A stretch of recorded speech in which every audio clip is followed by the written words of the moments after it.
Hello good morning everyone, welcome back my channel Reema aspirant life. इस time जो है morning के 4:30 बज रहा है। आज मैं आधा घंटे लेट उठी हूँ। आज लेट पता नहीं कैसे हो गया, नींद 4:30 बजे ही खुली है। अब चलते हैं बाहर, फिर देखते हैं कितना टाइम हुआ। जैसे कि मेरे पास घड़ी नहीं है। देखिए घड़ी रहने का मतलब है कि ऑनलाइन घड़ी जो आप मोबाइल से दिखा सके रियल। ऐसी घड़ी तो आप कोई भी टाइम चेंज करके दिखा सकते हैं। इस वजह से मैं बाहर आती हूँ डेली मॉर्निंग में, क्योंकि आप लोगों को ये लगे कि मैं मॉर्निंग में उठती हूँ। घड़ी जैसे कहीं है तो घड़ी का तो टाइम चेंज भी कर सकते हैं, उस पर कोई विश्वास नहीं, लेकिन जब मोबाइल रहती है तो उसका रियल टाइम पता चल जाता है। अब मैं जा रही हूँ बाहर जाके ब्रश करूँगी। ब्रश करने के बाद उधर से आऊँगी तो अपना जो है एक्सरसाइज करूँगी। पहले दिन 10 मिनट की, फिर उसके बाद दूसरे दिन थोड़ा टाइमिंग बढ़ाई, फिर तीसरे दिन और टाइमिंग बढ़ाऊँगी। हो सकता है थोड़ा 3-4 केजी कम हो जाएगा, मेरा वजन तो सही रहेगा। जैसे कि जब मोटे हो जाते हो कोई ड्रेस जो है शरीर पर अच्छा लगता ही नहीं, तो फिर इस वजह से मैं सोच रही हूँ कि वजन कम रहेगा, हेल्थ भी सही रहेगी।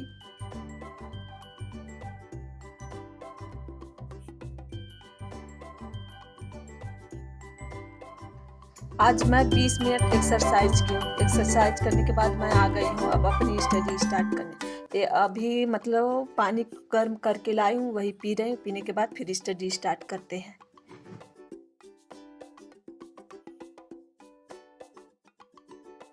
मेरे फर्स्ट स्लॉट में मैं जीके जीएस पढ़ रही हूँ। जैसे कि कुछ लोगों को मालूम नहीं होगा, कुछ लोग एक दिन एक लोग क्वेश्चन पूछे थे मेरे सब्सक्राइबर की, क्या टीजीटी पीजीटी में भी जीके जीएस आएगा, होम साइंस में भी जीके जीएस आएगा, पढ़ रही।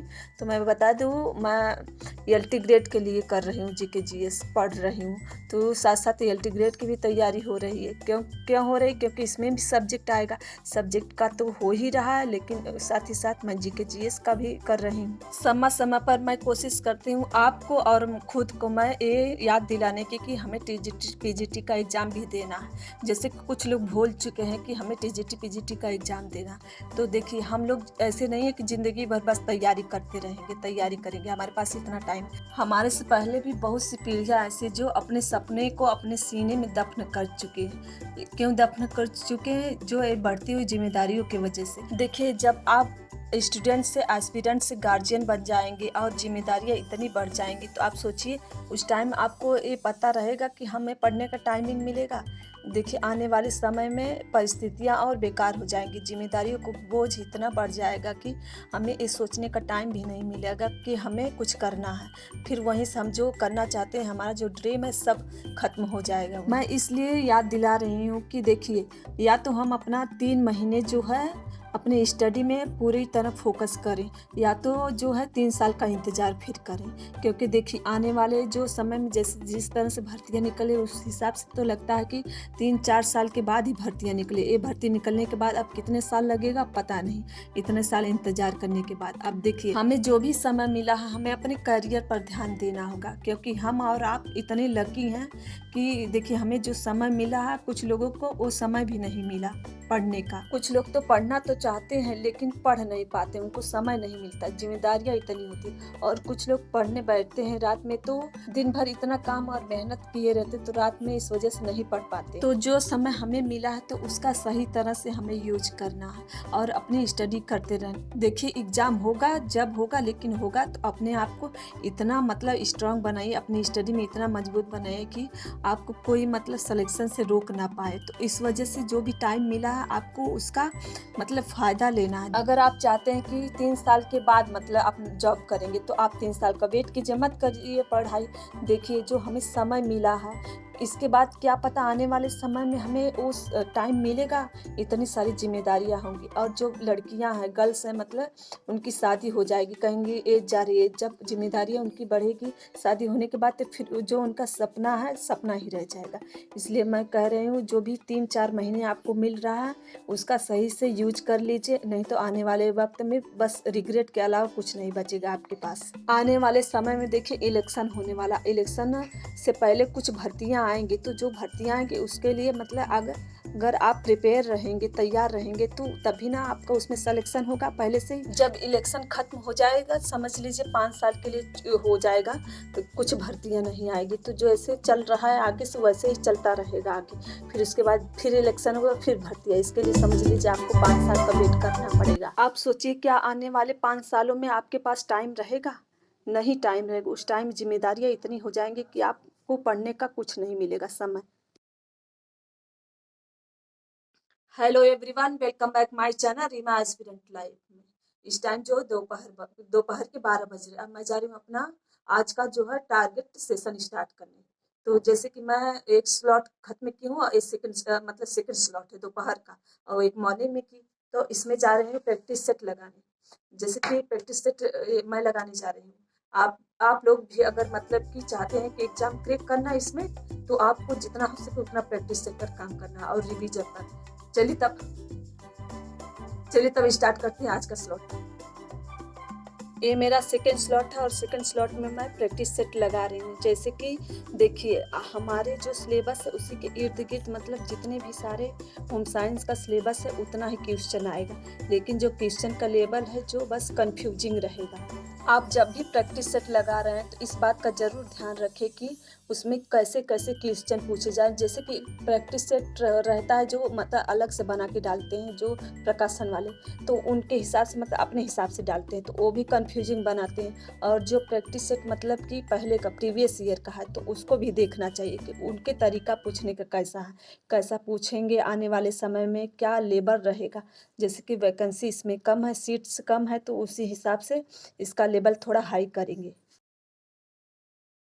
जो मैं अभी प्रैक्टिस सेट अपना लगा रही थी, मतलब प्रैक्टिस सेट हो गया, इसमें मेरा 100 नंबर आ रहा है।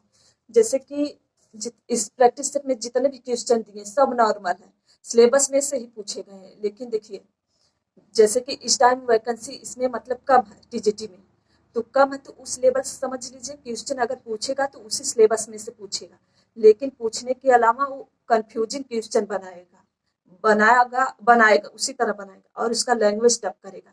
यही दो काम करेगा एग्जाम में। अगर आप इन दो चीजों पर जितना प्रैक्टिस सेट करेंगे, कंफ्यूजिंग क्वेश्चन जितना आप लगाएंगे उतना सही रहेगा, क्योंकि आपका जो है नॉलेज बढ़ता जाएगा। मतलब प्रैक्टिस सेट लगाते जाएंगे तो एग्जाम में ऐसी कोई बात होगी तो आप मतलब सही कर लेंगे। तो इसलिए मैं कहती हूँ कि प्रैक्टिस सेट पर काम कीजिए, क्योंकि प्रैक्टिस सेट वेरी इंपॉर्टेंट है इसमें, इस अथवा एग्जाम में, चाहे जो भी एग्जाम हो सब में इम्पॉर्टेंट होता है। जैसे कि सिलेबस के इर्द गिर्द जो है ये टीजीटी पीजीटी का सब्जेक्ट है, तो सिलेबस के ही मतलब इर्द गिर्द सारे क्वेश्चन पूछिए, बाहर से कुछ नहीं पूछेगा, उसी में से पूछेगा। आपको लगेगा तो बहुत इजी क्वेश्चन है, लेकिन देखिए कंफ्यूजिंग क्वेश्चन बहुत पूछा गया है इसमें। जैसे कि इसमें मैं एक क्वेश्चन देखी हूँ, जैसे कि इसमें घर की सुख और शांति का राज्य कौन स्थापित करता है, तो इसमें ऑप्शन दिया पत्नी, दुल्हन, मालकिन, स्त्री। तो ज्यादातर लोग स्त्री पर करेंगे, स्त्री मतलब स्त्री पर सभी लोगों को लगेगा कि लड़कियां घर की जिम्मेदारी और सुख शांति लाती हैं, लेकिन इसमें करेक्ट आंसर मालकिन होगा। तो ऐसे क्वेश्चन मतलब कंफ्यूजिंग क्वेश्चन पूछे जाते हैं एग्जाम में। तो अगर इन बातों पर हम ज्यादा ध्यान देंगे तो सही रहेगा। चलिए तभी स्टार्ट करते हैं अपना स्लॉट। इस टाइम जो है दोपहर के 2 बज रहे हैं। अब मैं जा रही हूँ अपना थर्ड स्लॉट स्टार्ट करने। थर्ड स्लॉट में जैसे कि मैं आरडीए पढ़ने जा रही हूँ। जैसे कि कुछ आरडीए मैं नहीं लिखी थी, तो जब ऑनलाइन क्लास ली तो उसके बाद लिखना स्टार्ट की हूँ। तो उसमें मैं फैट नहीं लिखी थी और कैल्शियम का नहीं, एक दो और बाकी। तो जो मैं फैट और कैल्शियम का लिख चुकी हूँ, मतलब लिखी हूँ अभी कुछ टाइम पहले ही लिख चुकी। फिर उसके बाद अब जा रही हूँ इसको पढ़ने, मतलब याद करने। तो चलिए तब स्टार्ट करते हैं मतलब आरडीए। जैसे कि आप लोगों जो कुछ लोग नहीं सॉरी कुछ लोग जो है उन लोगों को मैं कम्युनिटी पोस्ट में मतलब शेयर करती हूँ आरडीए। तो मैं बता दूं, मैं आपको कम्युनिटी पोस्ट में शेयर करती हूँ, जिसको लिखना जाके लिख सकती हूँ। चलिए तब स्टार्ट करते हैं। ये मेरा थर्ड स्लॉट है और थर्ड स्लॉट में मैं फैट और कैल्शियम के बारे में पढ़ना स्टार्ट की, क्योंकि ये मैं नहीं लिखी थी तो आप लोगों को शेयर करना बाकी है। तो शेयर मैं कर दूंगी, तो आप लोग भी जिनको ज़रूरत होगी लिख लेंगे। जो 2020 का फैट था वही दिया गया है उसमें, मतलब जितना भी पोषक तत्व जितना ग्राम लेना था वसा उतना दिया गया, लेकिन जो है 2024 में रिवाइज्ड आरडीए है उसमें चेंज नहीं हुआ फैट में, तो इस वजह से वही का वही मतलब दिया गया गया, 2020 वाला ही दिया गया है, इसमें कोई चेंजिंग नहीं। अब आप लोगों सभी लोगों को मालूम हो गया कि इसका एग्ज़ाम अब जनवरी में मतलब 2025 में ही होगा।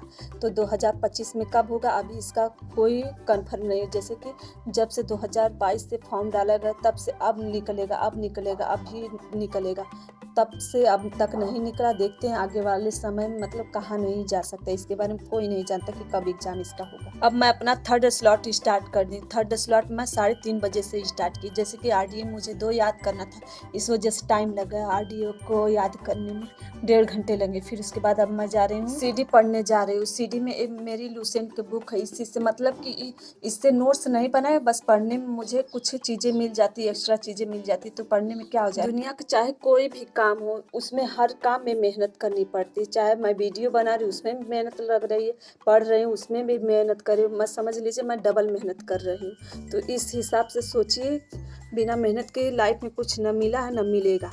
जब तक हम अपने कंफर्ट जोन से नहीं निकलेंगे तब तक हम कुछ नहीं कर पाएंगे। क्योंकि जैसे कि कुछ लोग होते हैं कि क्या मेहनत करना, जैसे कि सो के मोबाइल चला लेते, ये हमारा कंफर्ट लेवल होता है। और वहीं जैसे बैठ के पढ़ना होता है तो ये कंफर्ट से बाहर होके पढ़ना पड़ेगा।